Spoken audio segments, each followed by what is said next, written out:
असर हिंदू अल्पसंख्यकों पर पड़ रहा है। बांग्लादेश से आ रही रिपोर्ट्स के मुताबिक हिंदू बहुल इलाकों से लगातार हत्या, आगजनी और लूटपाट की खबरें आ रही हैं।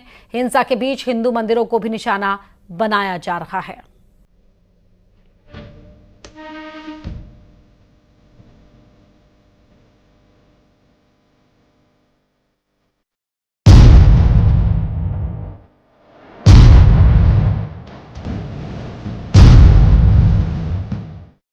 बांग्लादेश में तख्तापलट के बाद जारी हिंसा का सबसे ज्यादा असर हिंदू अल्पसंख्यकों पर हो रहा है।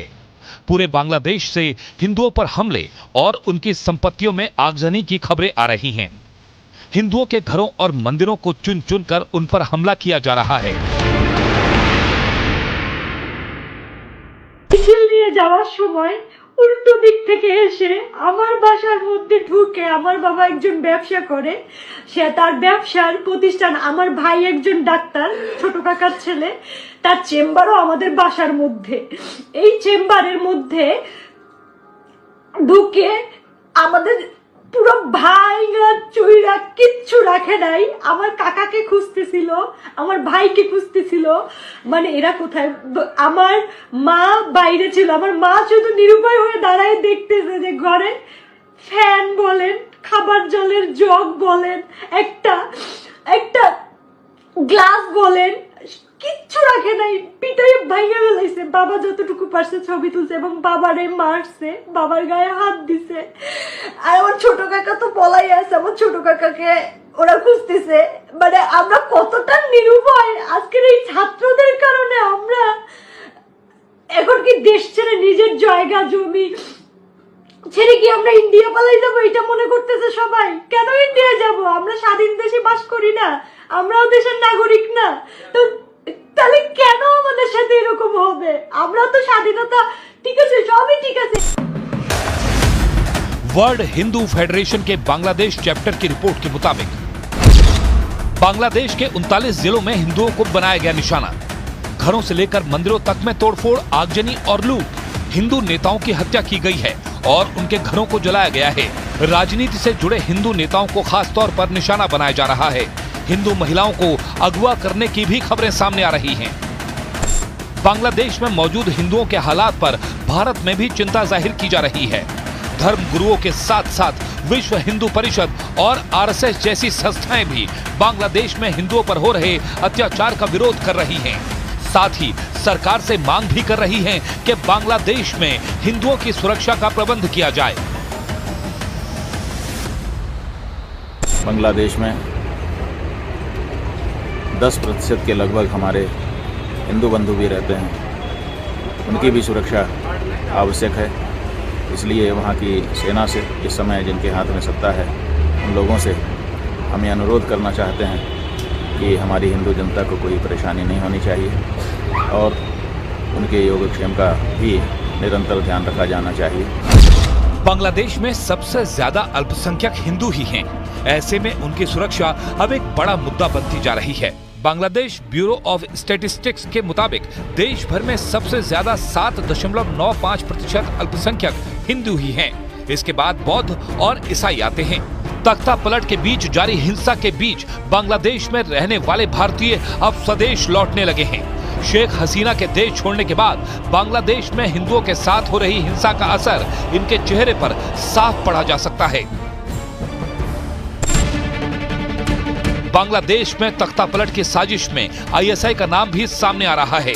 ऐसे में माना जा सकता है कि बांग्लादेश में हिंदुओं पर हो रहे हमले सुनियोजित और एक सोची समझी साजिश का हिस्सा हो सकता है। बांग्लादेश में अब अंतरिम सरकार का गठन होने जा रहा है। ऐसे में हिंदुओं की सुरक्षा एक ऐसा मुद्दा है जिसका असर आने वाले समय में भारत बांग्लादेश के संबंधों पर भी दिखाई देगा।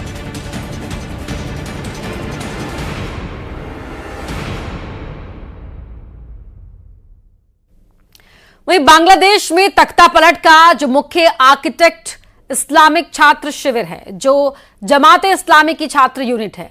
सूत्रों के मुताबिक पिछले 2 सालों में बड़ी तादाद में इस्लामी छात्र शिविर से जुड़े छात्रों ने अलग अलग यूनिवर्सिटीज में एडमिशन लिया और यहीं से शुरू हुआ छात्रों को भड़काने का काम। नतीजा ये हुआ कि आरक्षण के मुद्दे पर जो लोग पिछले 2 महीनों में सड़कों पर उतरे वो यूनिवर्सिटी के छात्र ही थे। इस संगठन के पाकिस्तानी खुफिया एजेंसी ISI से बहुत ही गहरे ताल्लुकात हैं।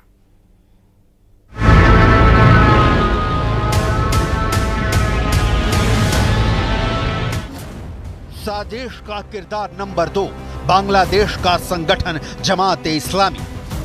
पाकिस्तान की खुफिया एजेंसी इसे मोहरे के तौर पर इस्तेमाल करती है बांग्लादेश के संगठन जमाते इस्लामी को। यह संगठन अभी फुल ऑन एक्टिव है।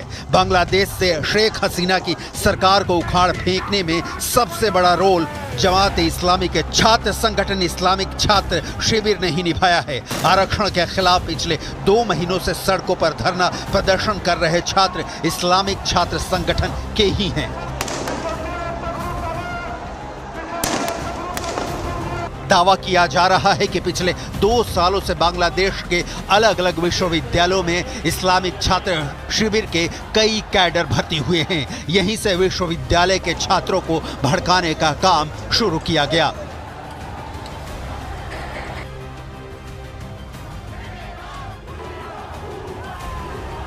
वैसे तो बांग्लादेश के ज्यादातर यूनिवर्सिटी और कॉलेजों में इस्लामिक छात्र शिविर का दबदबा है, लेकिन Dhaka university, Chittagong university, Jahangir university, इसके अलावा सिलहट यूनिवर्सिटी और राजशाही यूनिवर्सिटी जमाते इस्लामी का गढ़ माना जाता है। यहां आपको जमाते इस्लामी की डिटेल जरूर देखनी चाहिए, क्योंकि बांग्लादेश में बगावत की आग भड़काने में इस संगठन की जिम्मेदारी बहुत बड़ी है। मुस्लिम ब्रदरहुड के नेता सैयद अबुल आला मौदूदी ने जमाते इस्लामी की स्थापना की थी। इसके अलावा इस्लामी विजय, दुनिया को इस्लाम के झंडे के नीचे लाना इसका मकसद है। शेख हसीना सरकार ने जमाते इस्लामी और इसके संगठन छात्र शिविर पर बैन भी लगा दिया था। यह बैन कट्टर इस्लामिक संगठन होने के आधार पर लगाया गया था और जमाते इस्लामी पर आतंकवाद विरोधी अधिनियम के तहत एक्शन भी हुआ था। इसके अलावा जमात ए इस्लामी पर आरोप है कि पाकिस्तान के साथ मिलकर यह काम करता है और बांग्लादेश की आजादी के वक्त जमात ए इस्लामी ने पाकिस्तान का साथ दिया था। यही वजह है कि बांग्लादेश की आजादी के बाद शेख मुजीबुर रहमान ने जमात ए इस्लामी को बैन कर दिया था, लेकिन तानाशाह जियाउर रहमान ने जमात ए इस्लामी से बैन हटा दिया।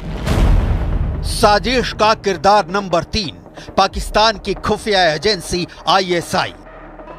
छात्र राजनीति के अलावा जमात इस्लामी संगठन मदरसों की गतिविधि में भी सक्रिय है। मालदीव की तर्ज पर बांग्लादेश में भी इंडिया आउट अभियान शुरू किया।